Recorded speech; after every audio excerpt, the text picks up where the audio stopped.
কারামন্ত্রীর পদ থেকে ইস্তফা দিলেন অখিল গিরি। সাফ জানালেন, মানুষের জন্য কাজ করতে গেলে পদের দরকার হয় না। আমি রামনগরের বিধায়ক আছি, বিধায়ক হিসেবে মানুষের জন্য কাজ করব। কাজ করার জন্য মন্ত্রিত্বের দরকার পড়ে না। মহিলা ফরেস্ট রেঞ্জারের কাছে কোনোভাবে ক্ষমা চাইবেন না, সাফ জানালেন অখিল।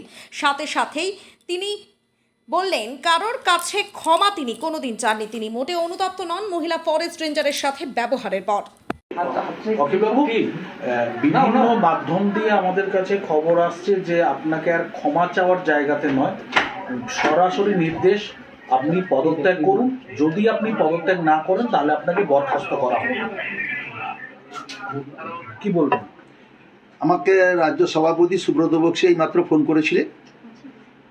রাজ্য সভাপতি সুব্রত বক্সী এইমাত্র ফোন করে তিনি জানালেন যে মন্ত্রিসভা থেকে পদত্যাগ করা।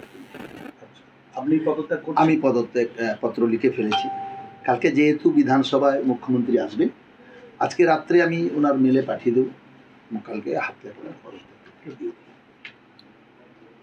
এই যে পদত্যাগ করতে হচ্ছে, মানে এই পরিপ্রেক্ষিতটা বা এটা নিয়ে কি বলবেন? না, আমি এতে কোনো অনুতপ্ত নয়। আমি কালকে যেটা ফিশারি ফরেস্টের আধিকারিককে বলেছি, সেই কথাটা উত্তেজনায় বসে বলেছি, তার জন্য আমি অনুতপ্ত। কিন্তু আমি পদত্যাগ করছি, আমি কোনো অনুতপ্ত নই। কারণ আমি মানুষের জন্য লড়াই করতে গিয়ে হয়তো কোথাও ভুল করে ফেলেছি, কিন্তু লড়াই আমার জারি থাকবে।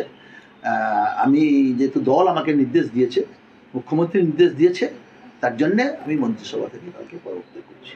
এটা কি একটু বেশি দলীয় পদক্ষেপ হলো বলে মনে করছেন? না, তা জানি না, সেটা দল সিদ্ধান্ত নিয়েছে। দল যখন নিয়েছে নিশ্চিতভাবে তার উপরে তো কথা বলার, এবং আমাদের সর্বোচ্চ নেত্রী মুখ্যমন্ত্রী এবং তিনি অল ইন্ডিয়া তৃণমূল কংগ্রেসের চেয়ারপারসন, তিনি নির্দেশ দিয়েছেন, তার বাইরে আর কিছু হয়। আপনি নেক্সট পদক্ষেপ কি নিতে চলেছেন? আমি আমার পদক্ষেপ ওখানে অসহায় মানুষের যাতে ওরা কোনো বঞ্চিত না হয়, তার জন্যেই আমার লড়াই চলবে। আমি মন্ত্রিসভা থেকে পদত্যাগ করলেও আমি ওই এলাকার জনপ্রতিনিধি এমএলএ থাকবো, আমার কিন্তু লড়াই চলবে ওখানে। ওই অসহায় মানুষদের জন্য আমার লড়াই চলবেই। গতকাল আপনার সঙ্গে যখন যে কথোপকথনটা ভাইরাল হয়েছে, সেখানে দেখা যাচ্ছে আপনি বলছেন যে বন দপ্তরে বেশ কিছু দুর্নীতি রয়েছে, যেটা আপনি বিধানসভাতে তুলবেন। কি ধরনের দুর্নীতির তথ্য আছে আপনার কাছে? সেটা তো আজকে আপনাদের অনেক চ্যানেল গেছিল, আমি তো যাইনি আজকের। ওখানে স্পটে গিয়েছিল তাজপুরে, অনেক মিডিয়া গিয়েছিল। সে মিডিয়ার সামনে গ্রামবাসীরা বলেছে যে টাকা নিয়ে বন দপ্তরের লোকেরা টাকা নিয়ে দোকান নাকি বসিয়েছে। এটা গ্রামের মানুষ বলেছে, আমি বলিনি। গ্রামের মানুষরা মিডিয়ার কাছে বলেছে যে এই বন দপ্তরের লোকেরাই কখনো 5,000, কখনো 6,000, কখনো 7,000 টাকা নিয়ে আমাদের দোকান বসিয়েছে।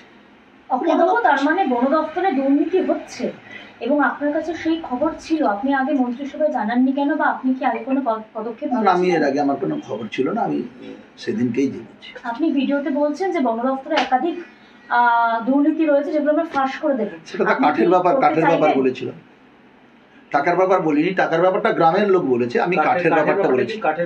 কাঠের অনেক কিছু কাঠ ওরা চেক করে।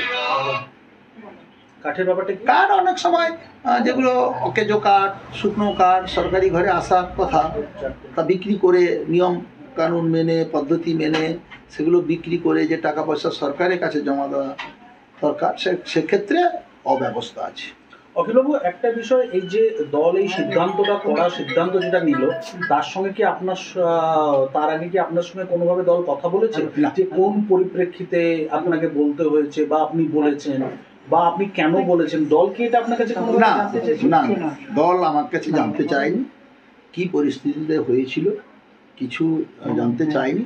শুধু সুব্রত বক্সী আমাকে বলেছেন গতকাল ঘটনাটা তিনি সারাক্ষণ ধরে টেলিভিশনে দেখেছেন, তিনি নির্দেশ দিয়েছেন,